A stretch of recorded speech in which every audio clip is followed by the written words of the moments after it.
या बातमीपत्राचे प्रायोजक आहेत SSPM lifetime hospital and medical college.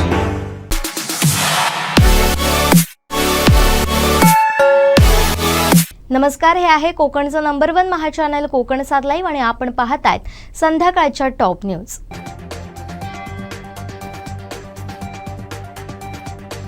Sindhudurg जिल्हा प्राथमिक शिक्षक पतपेढी निकालात भाग्यलक्ष्मी सहकार पॅनलनं 15 पैकी 13 जागांवर विजय मिळवत एकहाती सत्ता पुन्हा मिळवली आहे, तर विरोधी परिवर्तन पॅनलला केवळ 2 जागा मिळाल्या।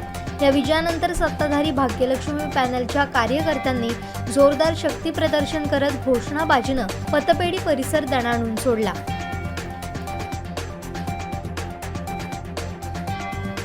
वादग्रस्त अधिकारी समीर वानखेडे यांच्यावर सीबीआयनं गंभीर आरोप केलेत। आर्यन खानची मुक्तता करण्यासाठी वानखेडेंनी शाहरुख खानकडे 25 कोटी रुपये मागितले होते।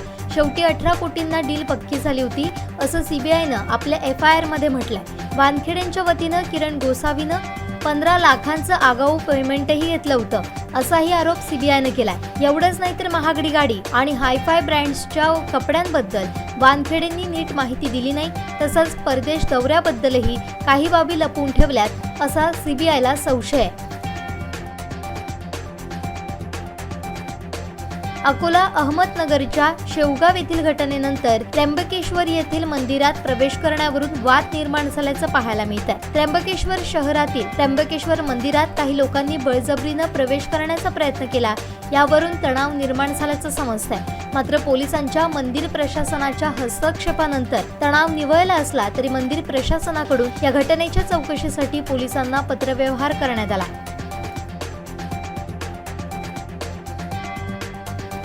मुंबईतील खारदांडा इथं अत्यंत भीषण आणि हृदयद्रावक घटना घडली आहे। खारदांडा येथील एका बेकरीत गॅस गळती झाली, त्यामुळे आग भडकल्यानं या आगीत 6 जण होरपळले। त्या 6ही जणांना रुग्णालयात दाखल करण्यात आलं असून त्यांची प्रकृती चिंताजनक असल्याचं समोर आलंय। या आगीमुळे बेकरीचं प्रचंड नुकसान झाल्याचं समजतंय। दरम्यान अग्निशमन दलानं आगीवर नियंत्रण मिळवलंय।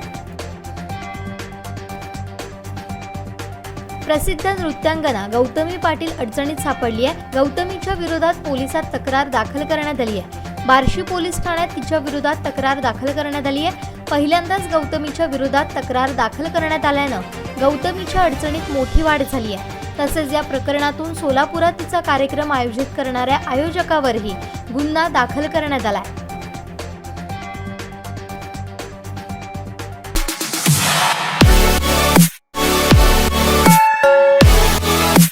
आणखीन काही महत्त्वाच्या बातम्यांसह भेटूया यानंतरच्या बातमीपत्रात। पाहत रहा कोकण 7 लाईव्ह, नव्या कोकणचा ग्लोबल ब्रँड। या बातमीपत्राचे प्रायोजक होते SSPM lifetime hospital and medical college. आमचे दिवसभरातले सर्व अपडेट्स, ताज्या घडामोडी आणि थेट लाईव्ह पाहण्यासाठी सबस्क्राइब करा, लाईक करा कोकणचं नंबर 1 महा चॅनल कोकण 7 लाईव्हचं YouTube चॅनल।